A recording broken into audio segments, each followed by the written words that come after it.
கூட தொழுகை அவர்களுக்கு மன்னிக்கப்படவில்லை. ஒரு சமயம் அஹ்ஸாபுடைய யுத்தம், அந்த நேரத்தில் எதிரிகள் புறத்திலிருந்து அம்புகள் மழையாக பொழிந்து கொண்டிருந்தன. அந்த நேரத்தில் ரசூலுல்லாஹி ஸல்லல்லாஹு அலைஹி வஸல்லம் அவர்களால் லுஹருடைய தொழுகையை தொழ முடியவில்லை, அஸருடைய தொழுகையை தொழ முடியவில்லை, மக்ரிபுடைய தொழுகையும் அதனுடைய நேரத்திலே தொழ முடியவில்லை. அந்த நேரத்தில் ரசூலுல்லாஹி ஸல்லல்லாஹு அலைஹி வஸல்லம் சொன்னார்கள், ஷகலூனா அனிஸ் ஸலாத் அனிஸ் ஸலாத்தில் உஸ்தா மல அல்லாஹு புயூதஹும் வ குபூரஹும் நாரா. இந்த காபிர்கள் தொழுகையை விட்டு நம்மை ஈடுபடுத்தி விட்டார்களே, தொழுகையிலிருந்து நம்மை அப்புறப்படுத்தி விட்டார்களே, இவர்களுடைய கபர்களை, இவர்களுடைய வீடுகளை அல்லாஹ் நெருப்பால் நிரப்புவானாக. யோசித்து பாருங்கள், போருடைய காலத்தில் கூட ரசூலுல்லாஹி ஸல்லல்லாஹு அலைஹி வஸல்லம் இந்த தொழுகையை பேணுவதிலே எந்த அளவு கண்ணும் கருத்துமாக இருந்தார்கள். அல்லாஹ்வுடைய கட்டளை அப்படி, அல்லாஹ்வுடைய கட்டளை அப்படி. அந்த நேரத்தில் கூட நீங்கள் இந்த கடமையை மறந்துவிடக் கூடாது. காரணம் என்ன தெரியுமா அன்பிற்குரியவர்களே? அல்லாஹ் சுப்ஹானஹு வ தஆலா நமக்கு கொடுத்திருக்கக்கூடிய இந்த தீனிலே இந்த தொழுகையினுடைய தரத்தை நாம் இன்னும் சரியாக புரிந்து கொள்ளவில்லை. இந்த தொழுகைக்கு இந்த மார்க்கத்திலே என்ன தரம் இருக்கிறது இன்று தெரியும். ஷஹாதாவிற்கு உள்ள அந்த அந்தஸ்து என்ன? ஒருவர் லா இலாஹ இல்லல்லாஹ் முஹம்மது ரசூலுல்லாஹ்வை ஏற்றுக்கொள்ளவில்லை என்றால் அவர் முஸ்லிம் ஆவாரா? முஸ்லிமாக ஆக மாட்டார். ஆனால் அதே சமயத்திலே நம்முடைய இன்றைய சமுதாயத்திலே ஒருவர் தொழாமல் இருப்பார், ஆனால் அவர் அந்த சமுதாயத்திலே முஸ்லிமாக கணிக்கப்படுவார். ஒருவரிடத்திலே தொழுகை இருக்காது, ஆனால் அவர் அந்த முஸ்லிம் சமுதாயத்தினுடைய உறுப்பினராக மதிக்கப்படுகின்றார். இது இஸ்லாமிய பார்வையிலே, அல்லாஹ்வுடைய கிதாப் குர்ஆனுடைய பார்வையிலே, ரசூலுல்லாஹி ஸல்லல்லாஹு அலைஹி வஸல்லம் அவர்களுடைய ஹதீஸினுடைய ஒளியிலே இவர் முஸ்லிமா என்று பார்க்கும் பொழுது நிச்சயமாக முஸ்லிமாக ஆக மாட்டார். யாரிடத்திலே தொழுகை இல்லையோ அவர் முஸ்லிம் கிடையாது. அல்லாஹ் சுப்ஹானஹு வ தஆலா குர்ஆனுடைய பல இடங்களிலே குறிப்பிடுகின்றான். குறிப்பாக சூரத்து தௌபாவுடைய 5வது வசனத்திலே அல்லாஹ் சொல்லுகின்றான், ஒரு முஷ்ரிக், ஒரு காஃபிர், அவர் ஷிர்கை விட்டுவிட்டு குஃப்ரை விட்டுவிட்டு இஸ்லாமிற்கு வருகிறார் என்று சொன்னால் அங்கே 2 அடிப்படை விஷயங்கள் இருக்க வேண்டும். தௌபாவிற்கு பிறகு அந்த ஷிர்கிலிருந்து குஃப்ரிலிருந்து அவர் தௌபா செய்ய வேண்டும். ஃபஇன் தாபு வ அகாமுஸ் ஸலாஹ் வ ஆதவுஸ் ஸகாத் ஃபஹல்லு சபீலஹும். அவர்கள் தௌபா செய்து, அவர்கள் தௌபா கேட்டு தொழுகையை நிலைநிறுத்தி ஜகாத் கொடுத்தால் அவர்களை நீங்கள் விட்டு விடுங்கள், அவர்கள் உங்களுடைய சகோதரர்கள். அன்பிற்குரியவர்களே, இந்த வசனத்தை அல்லாஹு தஆலா யார் தொழவில்லையோ, யார் ஜகாத் கொடுக்கவில்லையோ அவர்களை இந்த முஸ்லிம் சமுதாயத்தில் ஏற்றுக்கொள்ளவில்லை. இதைத்தான் அல்லாஹ்வுடைய தூதர் ஸல்லல்லாஹு அலைஹி வஸல்லம் அவர்கள் சொன்னார்கள், அல்-அஹ்துல்லதி பைனனா வ பைனஹும் அஸ்-ஸலா ஃபமன் தரக்கஹா ஃபகத் கஃபர். நமக்கும் காஃபிர்களுக்கும் இடையில் உண்டான அந்த வித்தியாசம் இருக்கிறதே, அது தொழுகைதான். யார் இந்த தொழுகையை விட்டார்களோ அவர்கள் காஃபிராகி விட்டார்கள். இன்ன பைனர் ரஜுல் வ பைனஷ் ஷிர்கி வல் குஃப்ரி தர்குஸ் ஸலா.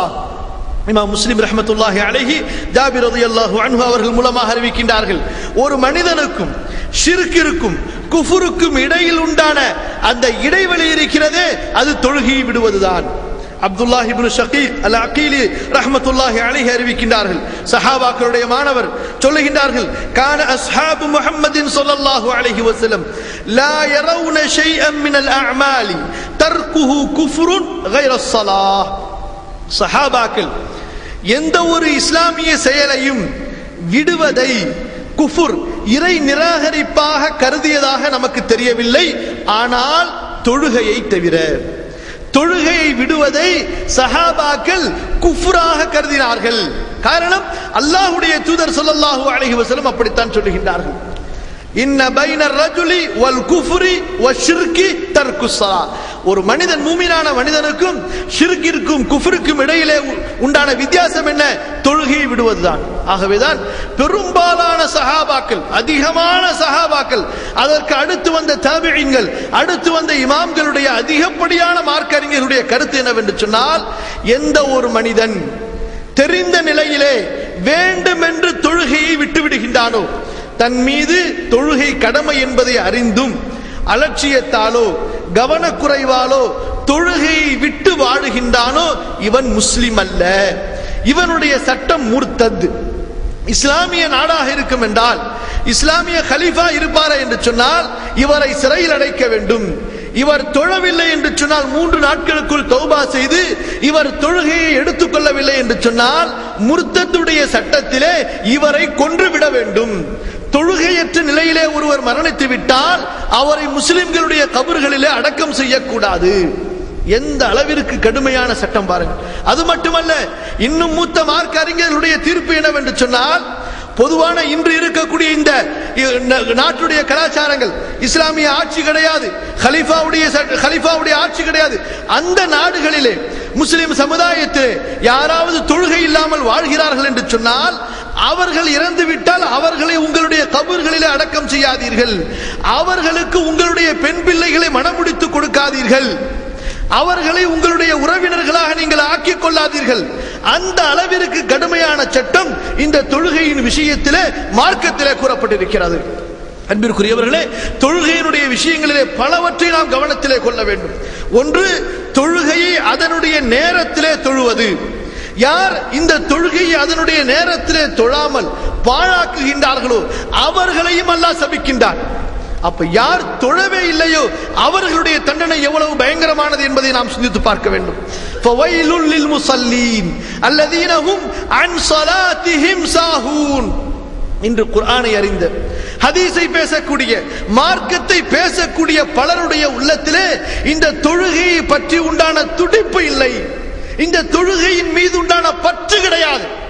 பேசுகின்றார்கள் மார்க்கத்தை, ஆனால் எப்படி அல்லாஹ்வுடைய தூதர் ஸல்லல்லாஹு அலைஹி வஸல்லம் இந்த தொழுகைக்கு முக்கியத்துவம் கொடுத்தார்களோ, இந்த உம்மத்தினுடைய மூத்த சமுதாயம் இந்த தொழுகையை எப்படி மதித்தார்களோ, தொழுகையுடைய நேரம் வந்து விட்டால், அல்லாஹு அக்பர் என்று அழைக்கப்பட்டு விட்டால், அல்லாஹ்வுடைய பள்ளிக்கு அழைக்கப்பட்டு விட்டால், யாரெல்லாம் என்னென்ன வேலைகளில் இருக்கிறார்களோ அந்த வேலைகளை அப்படியே விட்டுவிட்டு பள்ளியின் பக்கம் வந்து பள்ளியிலே விரைந்து அந்த தொழுகையை நிலைநாட்டினார்கள் அல்லவா?